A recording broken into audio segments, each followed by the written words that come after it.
और जब नदी के किनारे गए, एक दिन उन्होंने क्या देखा कि नदी के तट पर एक स्त्री और एक पुरुष रमण कर रहे हैं।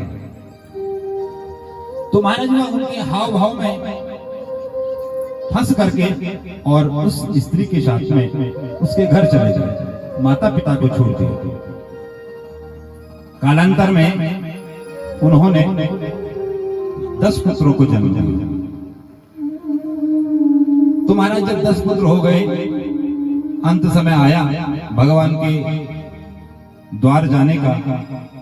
तो जैसे ही महाराज इसका समय आया तो यमराज के दूत इसे लेने के लिए इसके घर पर पहुंच गए।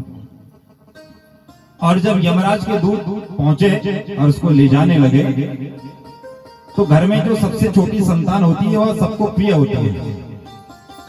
तो महाराज इसका जो सबसे छोटा बालक था उसका नाम था नारायण। एक संत महात्मा के कहने पर अपने बेटे का नाम इन्होंने नारायण रख दिया।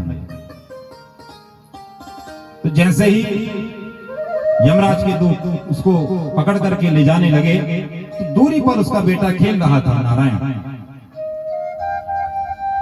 दूरे क्रीडन का सत्तम पुत्रम नारायणवयम्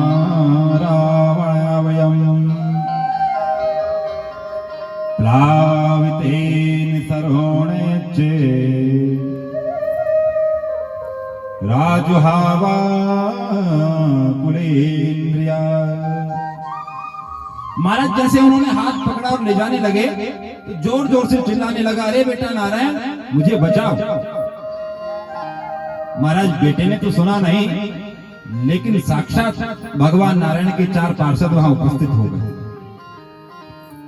अब महाराज जैसे यमराज के दूतों ने देखा कि भैया ये कहां से आ गए, तो वो आपस में चर्चाएं करने लगे। कहते कि इन्होंने हमारे नारायण को पुकारा है, इसलिए हम इनको लेकर के जाएंगे।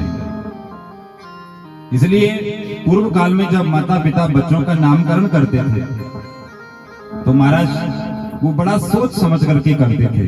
कुल पुरोहित के द्वारा नामकरण संस्कार होता था।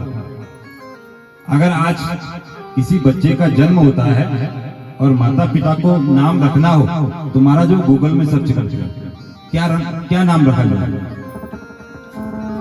और नाम ऐसा रखा जाता है जिसका कोई अर्थ है ही नहीं। तो उन्होंने अपने पुत्र का नाम नारायण रखा था। तो अंत समय में उनके मुख से जब नारायण नाम निकला, तो भगवान के 4 पार्षद वहां प्रकट हो गए। और जब भगवान के पार्षद प्रकट हो गए, तो यम के दूत कहते कि महाराज आप कहां से आए। तो भगवान के पार्षद कहते इन्होंने हमारे स्वामी का नाम लिया है, इसलिए हम यहाँ इन्हें लेने आए हैं। बोलिए जय श्री कृष्ण।